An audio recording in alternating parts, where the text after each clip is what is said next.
Before Shakespeare penned his sonnets, before Homer sang of Odysseus, before Virgil wrote of empires, before any name was attached to any written word in human history, there was one voice that broke through the silence of anonymity.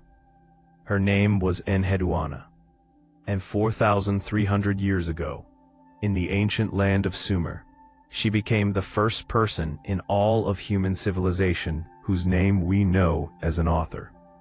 Not a king, not a warrior, not a pharaoh, but a woman, a high priestess, a poet, a political figure, a religious reformer, and the mother of literature as we know it. Today, we're traveling back to 2300 BCE, to the cradle of civilization between the Tigris and Euphrates rivers, to discover the astonishing true story of ENHEDUANNA, a woman who literally invented the concept of the personal author, who used the power of words to shape empires, who spoke directly to the gods in written verse, and whose influence echoes through every book, every poem, every authored work you've ever read. This isn't just ancient history. This is the story of how one woman's voice refused to be silenced. How she claimed authorship in a world that hadn't yet conceived of the idea. And how her words survived 4 millennia to speak to us today. So let's step into the ancient world of Mesopotamia, where writing was just being born, where temples reached toward the heavens, and where ENHEDUANNA picked up a reed stylus and changed human history forever. H3.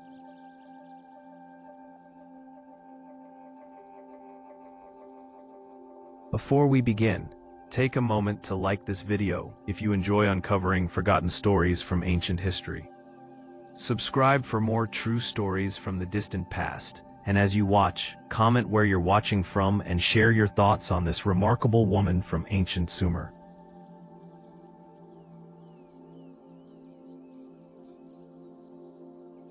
To understand ENHEDUANNA's revolutionary achievement, we must first understand the world she was born into.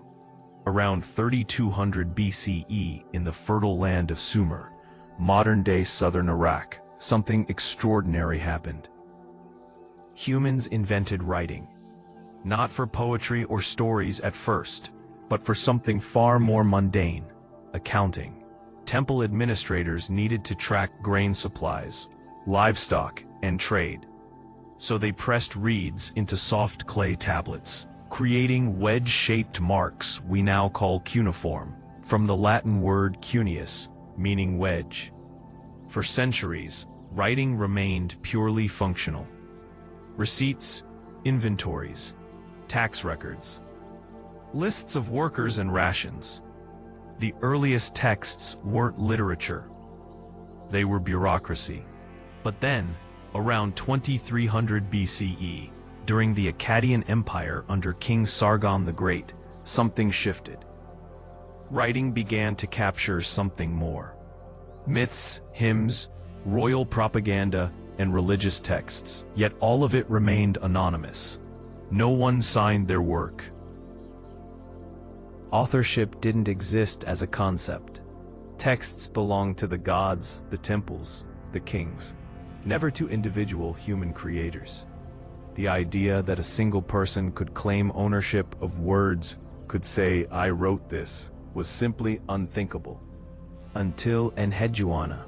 She was born into the royal family of the Akkadian Empire, daughter of Sargon the Great, the first ruler to unite Mesopotamia under one empire. But she wouldn't be remembered for her royal blood. She would be remembered for her words, and for having the audacity to put her name on them.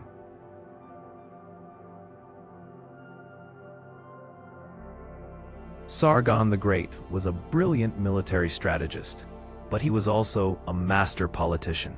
He had conquered diverse city-states, each with their own gods, their own traditions, their own identities. How do you unite such a fractured empire? Through religion, through cultural integration, through strategic appointments. So Sargon made a bold move. he appointed his daughter ENHEDUANNA as the High Priestess of the moon god Nanna in the city of one of Sumer's most sacred and ancient cities. This wasn't just a religious position, it was profoundly political.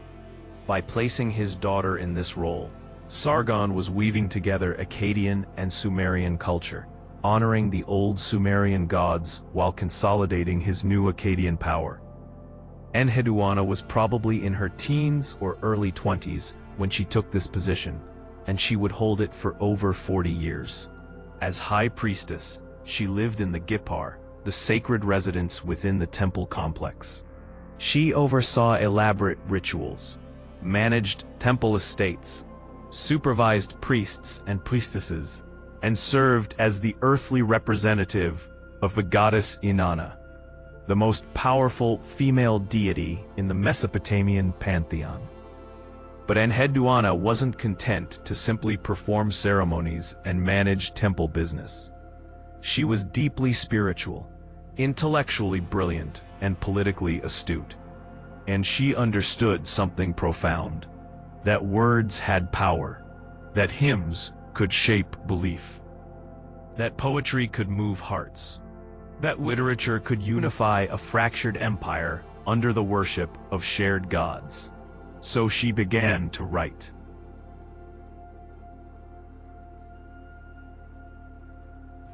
ENHEDUANNA'S greatest work is called The Exaltation of Inanna, in Sumerian, Nin Me Shera. It's a 153-line hymn of passionate, complex poetry addressed to the goddess Inanna, the deity of love, war, fertility, and political power. But this isn't just religious verse. It's intensely personal, revolutionary, and unmistakably authored.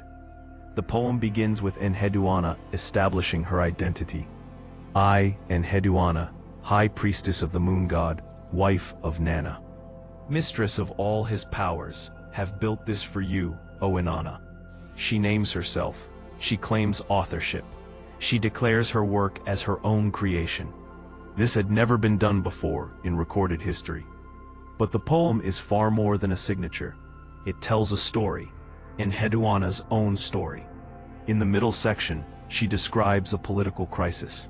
She was expelled from her temple by a rebel named Lugal-An, who seized control of and drove her into exile. Stripped of her position, exiled from her home, ENHEDUANNA cries out to Inanna for help. That which I built, he has scattered, she writes. I can no longer live in my own home. The light of day has gone dark. Shadows cover everything. Her anguish is palpable. Her words are raw with emotion. She doesn't write as a distant, impersonal scribe. She writes as herself, vulnerable, suffering, desperate. She questions why Inanna has allowed this injustice. She pleads for divine intervention. And then, something astonishing. She describes Inanna responding. The goddess restores her to power. Lugal-An is defeated. ENHEDUANNA returns to her temple triumphant. Whether this actually happened or whether it's theological poetry doesn't matter. What matters is that ENHEDUANNA used literature to process personal trauma, to assert her political legitimacy, and to demonstrate that her authority came directly from the goddess herself.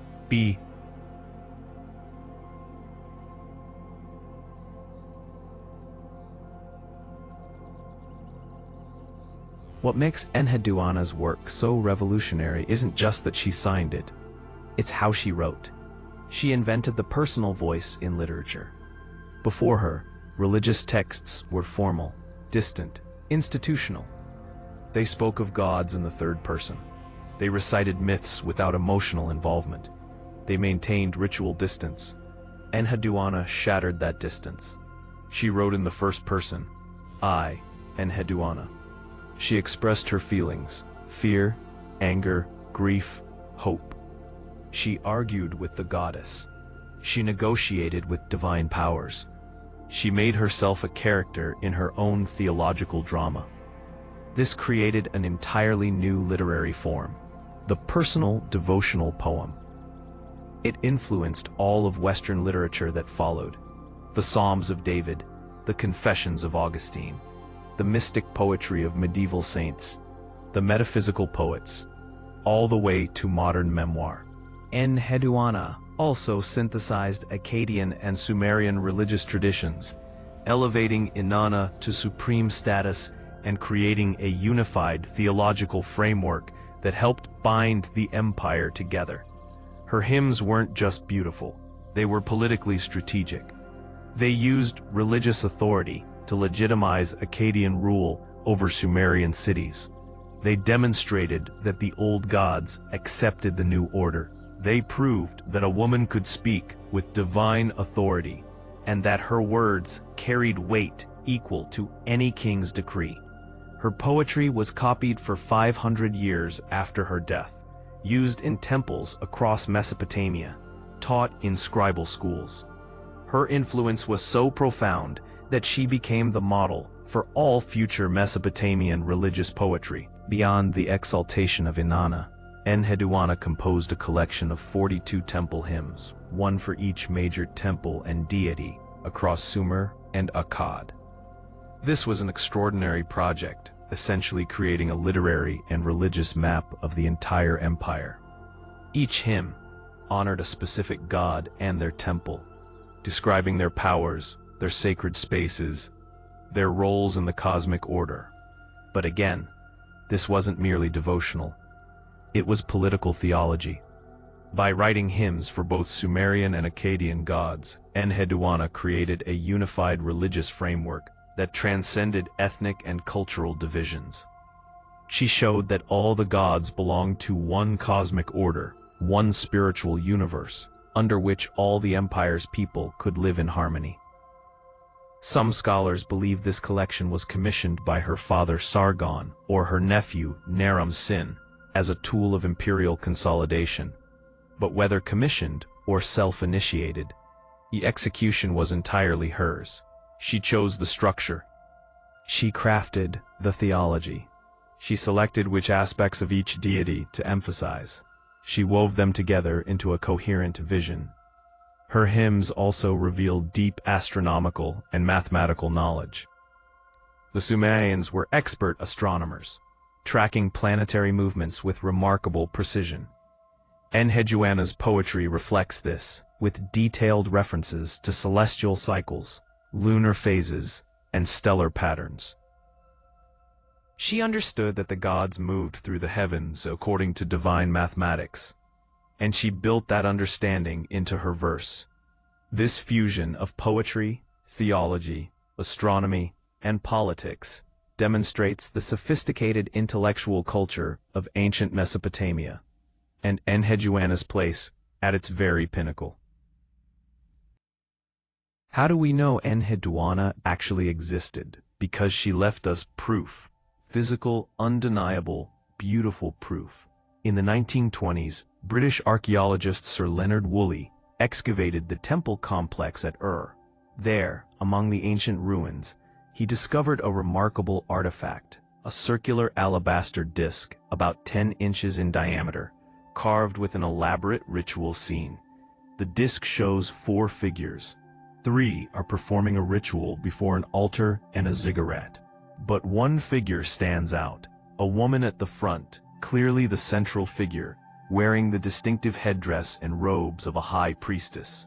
And around the edge of the disc, in clear, cuneiform script, runs an inscription identifying her: ENHEDUANNA, wife of Nanna, daughter of Sargon, king of the world, in the temple of the goddess Inanna. This disc is astonishing for multiple reasons. First, it's a contemporary artifact from her own lifetime, not a later copy or legend, but actual evidence from 2300 BCE. Second, it depicts her prominently, suggesting her high status and importance. Third, and most remarkably, it identifies her by name, by title, and by family lineage, exactly as she identifies herself in her poetry. The disc also shows sophisticated artistic skill, with detailed carving and clear hierarchical composition. It was likely commissioned to commemorate her appointment or a significant temple ritual. But beyond its artistic value, it serves as the earliest known example of a named individual being depicted in a specific professional role. And it's a woman. The disc is now housed in the University of Pennsylvania Museum of Archaeology and Anthropology, where it stands as one of the most important artifacts connecting us to the birth of authorship and individual identity in human civilization. For 500 years after her death, longer than from Shakespeare to today, ENHEDUANNA'S works were copied, studied, and performed throughout Mesopotamia. Scribal students learned to write by copying her hymns. Priests recited her verses in temple ceremonies. Her name was preserved across generations. Then, like so much of ancient Mesopotamian culture, she vanished into silence. The temples fell. The cuneiform script was forgotten. The clay tablets were buried under millennia of sand and debris. For over 2,000 years, no one on Earth knew her name, until the 19th and 20th centuries, when archaeologists began excavating ancient Mesopotamian sites, and scholars learned to read cuneiform again. ENHEDUANNA emerged from the dust, and what they discovered astonished them.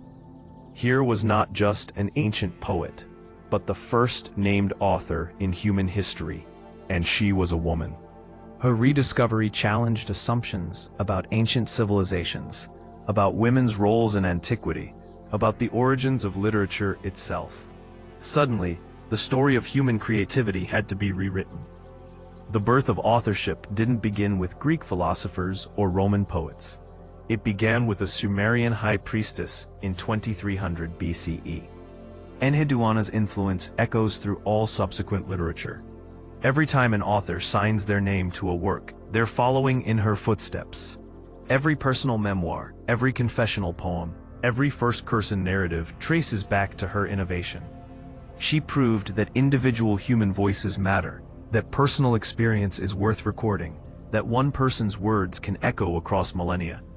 Today, she's studied in universities worldwide. Her poetry is translated into dozens of languages, and her name is finally receiving the recognition it deserves. H3.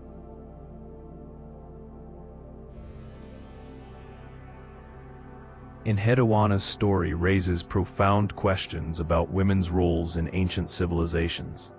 For too long, history was told as if women barely existed, as if they contributed nothing to literature, philosophy, science, or culture. ENHEDUANNA proves how false that narrative is. She wasn't an anomaly. Ancient Mesopotamia had many powerful women, queens who ruled empires, priestesses who managed vast temple estates, businesswomen who ran international trade networks, healers, scribes, and administrators. But ENHEDUANNA is unique because she left us her words, her thoughts, her emotions, her theology, her arguments with the gods. She didn't just exist, she spoke, and we can still hear her. Her example forces us to wonder, how many other brilliant women existed whose words were lost? How many poets, thinkers, inventors, and leaders have been erased from history, simply because their names weren't preserved? How many anonymous texts that we attribute to male authors might actually have been written by women? These questions matter because they remind us that history is incomplete. It's written by those who had the power to record it, to preserve it, to pass it down. And for most of human history, that power was held primarily by men. But ENHEDUANNA broke through. She claimed her voice. She demanded to be remembered. And against all odds, across 4,300 years of wars, empires rising and falling, languages dying and being reborn, her voice survived. She reminds us that women have always been here, always been thinking, always been creating. Their contributions weren't always recorded, but they shake civilization nonetheless. And when we do find their voices preserved in ancient texts or archaeological evidence, we have a responsibility to listen, to honor them, and to tell their stories. 3, 4, 5, 6, 7, and so on, of parents, rites, and practices. So why does ENHEDUANNA matter today? Why should we care about a priestess who lived over 4,000 years ago? Because her story is fundamentally about the power of voice, identity, and authorship. She teaches us that being remembered requires courage. The courage to claim your work, to put your name on it, to say, "I created this." In a world that tried to make all creativity anonymous and institutional, she insisted on being seen as an individual. She teaches us that words have power. Power to comfort in suffering. Power to unite divided people. Power to challenge injustice. Power to speak to the divine. Her poetry survived not because it was carved in stone monuments, but because it moved people. Because it mattered. Because generations of scribes deemed it worth copying. She teaches us that leadership takes many forms. She wasn't a warrior or a conqueror. She wielded influence through religious authority, cultural synthesis, and literary excellence. She showed that you can change the world with a reed stylus and a clay tablet. And perhaps most importantly, she teaches us that every voice matters. Before ENHEDUANNA, the idea of authorship didn't exist. Texts had no human creators. They simply existed, anonymous and authorless. But she said, "No, I wrote this. This is mine. Remember my name." And we do. 4,300 years later, we remember. So the next time you write your name on something you've created, a paper, a poem, a painting, a song, remember ENHEDUANNA. Remember that you're participating in a tradition she began. Remember that claiming your voice is a revolutionary act. Remember that your words, your thoughts, your creativity matter. Because if the voice of one woman from ancient Sumer can echo across 43 centuries to reach us today, imagine what your voice might accomplish. ENHEDUANNA, the first named author in human history, High Priestess, poet, innovator, and a reminder that the human need to create, to express, and to be remembered is as old as civilization itself.